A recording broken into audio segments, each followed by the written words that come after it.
শীতকাল মানেই সবার প্রথমে আমার মাথায় আসে ফুল গাছ, আর সেই ফুলের মধ্যে সবার প্রথম স্থানে রয়েছে গাঁদা।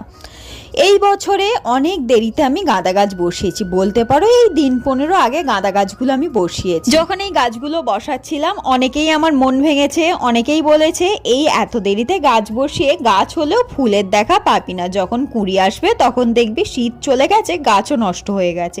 এমনকি বেশ কিছু দোকানদার পর্যন্তও বলেছে, যাদের কাছ থেকে আমি এই চারা কিনতে গিয়েছিলাম, তারা বলছে এত দেরিতে গাছ বসালে কিন্তু হবে না, তাই আমরা এখন চারা রাখছি না।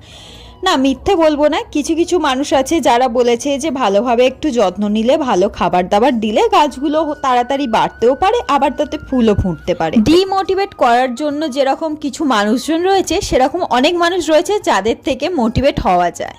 সব গাছ তো ভালো নেই, কিছু গাছ নষ্টও হয়েছে, বেশ কিছু গাছ ফেলেও দিয়েছি, আর এই দুটো একদম শেষ অবস্থায়, তাই এদেরও ফেললাম।